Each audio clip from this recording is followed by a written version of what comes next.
سلام. خب میریم آماده بشیم برای اجرای این کار و همینطور که میدونید من روال کاریم به این ترتیبه که یک قرینه سازی اصولی حتی اگر 1 ساعت هم طول بکشه برام مهمترین قسمت کاره، چون وقتی که یک قرینه سازی و طراحی اصولی و زیبا داشته باشیم 100% کارمون بی‌نظیر در میاد.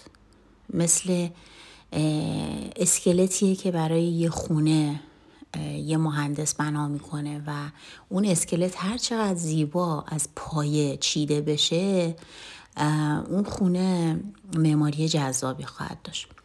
خب باید بگم که الان اینجا من تیغی که انتخاب کردم چون تکنیک تلفیقی هست، تیغ آریان هستش. قلمم هم که هولدر دستی آکادمی فی هست. اینها توی کیت آکادمی فی من بوده، ولی خب فیک این هولدر دستی هم توی بازار هست که سنگینی و کیفیتش مثل همینه، ولی خب این استیل خالص و آلیاژ خالصه برای اینکه توی دستگاه‌های ضد عفونی و استریلیزه بتونه بره و همینطوری که میبینین من دارم اسکلت اولیه رو اجرا میکنم، یعنی استروک های اولیه.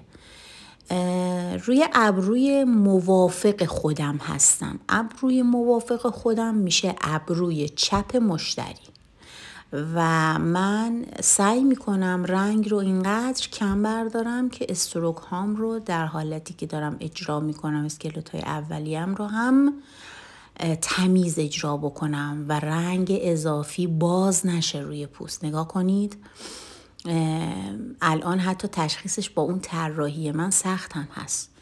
اگر کسی هست که میگه گیر میکنه من تیغم در پوست، من الان اینجا برای هر کی که این مشکل رو داره این توضیح رو میدم که میتونید روی ابروی موافق قلم یا همون هولدر دستیتون رو به سمت بیرون بگیرید. بیرون به سمت سر مشتری میشه، شیبش رو به سمت سر، یا بهتر بگم الان نگاه کنید اینجا شیب من به سمت خودمه چون من اصلا مشکلی ندارم. شما اگر مشکلی دارین شیب میاد به سمت شستتون، یعنی همون جایی که من الان کشش انجام دادم و دست شستم رو گذاشتم، میتونید اونجا به سمت شستتون قلمتون رو یه مقدار شیب بکنید و از گوشه تیغ استفاده بکنید. هر چی که از گوشه تیغ رنگ بردارید و از گوشه تیغ استفاده بکنید کمتر گیر میکنه.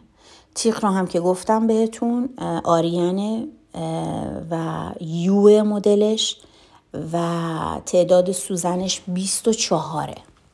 چون همینطور که میدونید تیغ ها اعداد مختلف داره و 16 و 18 و 24ش پرکاربردترین هستن که من 24ش رو الان دارم استفاده میکنم. اسپاین هم همینطور که میدونین و قطعا باید شناخت دیگه در مورد اسپاین حداقل داشته باشید دیگه، چون اسپاین و اجرای اون یکی از اون کارهای مقدماتی کار هست. اسپاین هم که آپر هست. شاید نیاز داشته که اسپاین میدیا 3 باشه، ولی چون مراجعه کننده همینطور که کار قبلشون رو براتون گذاشتم اسپاین آپر شده، چون ایشون داره مرتب لیفت میکنه بچه‌ها و این ابروی لیفت شده میشه همون آپری که باید ما اجرا بکنیم و منم کردم. روی ابروی مخالف خودم و ابروی راست مشتری الان هستم. روی این ابرو باز دوباره تاکید میکنم اگر شما باز اون حالت گیر کردن رو دارید میتونید هولدر دستیتون رو شیبش رو به سمت خودتون هدایت بکنید و از اون گوشه دیگه تیغ هم من دارم استفاده میکنم. یعنی من روی هر لنگه ابرو از یک گوشه تیغ استفاده میکنم. بنابراین من از هر دو طرف تیزی تیغ استفاده میکنم. یعنی به این شکل نیست که هر دو ابرو رو از یک طرف استفاده بکنم، چون اینجوری تیغ که اول روی هر ابرویی بره، اون ابرو قطعا ظرافتش بیشتر میشه، چون تیزی تیغ اولش بیشتره. ولی وقتی از هر دو طرف گوشه تیغ استفاده میکنم، تناسب و تعادل برقرار میشه. توی اسپاین آپر قسمتی که سخت هست برای اجرا کردن قسمت آرک هست بچه ها. اون خواب، ببینید این خواب رو، این خوابی که باید بچرخه و اینه که خیلی مهمه. دوباره نگاه کنید، همیشه و توی همه ابروها این خوابی که ببینید، این خواب استروک خیلی مهمه و جذابیت کار به همینه. الان بدون بی‌حسی دارم اجرای استروک‌های اصلی رو انجام میدم. کششم که دارین میبینید دیگه، من با انگشت کوچیکی که هولدر دستی دستمه زیر پلکو میکشم، با 4 تا انگشت دیگه هم اگه نگاه بکنید ببینید دارم پیشانی رو به سمت بالا میکشم و این یک کشش عالیه. ببینید الان فضا داره هی کوچیک میشه، چون استروکام دارن کوچیک میشن و من خیلی بیشتر از وسط تیغ باز دارم استفاده میکنم. البته برای من هیچ فرقی نمیکنه بچه‌ها، من استفاده میکنم از همه جای تیغ، ولی شماهایی که مشکل گیر کردن دارید دیگه بهتون گفتم. ببینید استروکای اصلی رو پاک کردم، رنگو بی‌حسی رو گذاشتم، اینم خروجیش به همین تمیزی. خب بی‌حسی رو گذاشتیم، میریم برای مرحله دوم کار.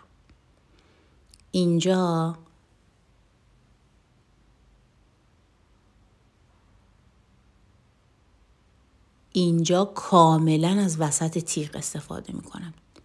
قلم و هولدر دستی من کاملا عموده، چون من از تیزی سر تیغ میخوام استفاده بکنم.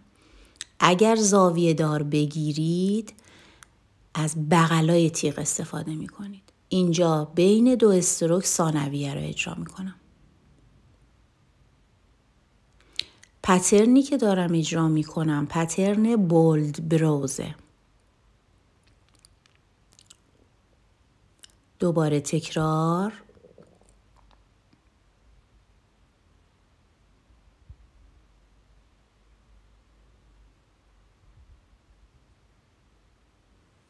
با کلینکس دوباره تیغم تمیز شد.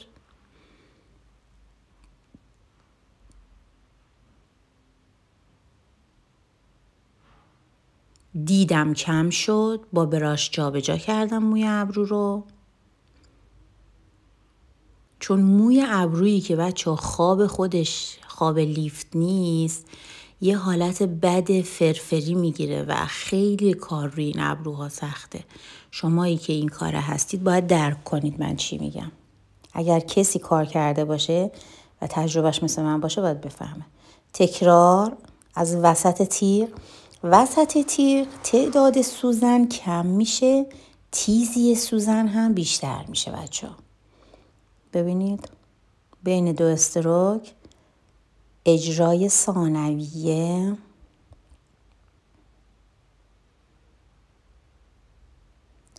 استروک رها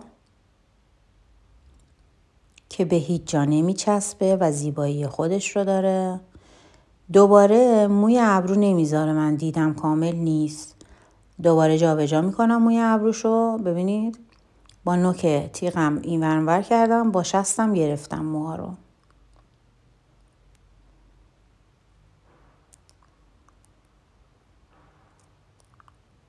یک نفرم بالای سر من. همیشه من هنرجو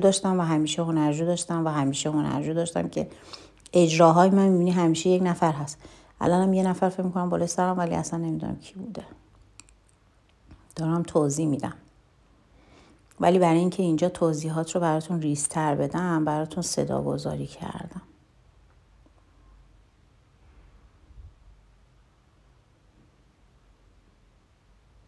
بینش رو دوباره ثانویه، یعنی یه تکرار اصلی و ثانویه اجرا. ببینید و یک ضرب میام، نمیدونم کی بود که میگفت مال من دوتایی میشه، مال من اینجوری میشه، پهن میشه. ببینید تیغو که میذارم یه ضرب میام بالا، دوباره جابجا میکنم موی ابرویی که شکسته شده و داغون شده از لیفت.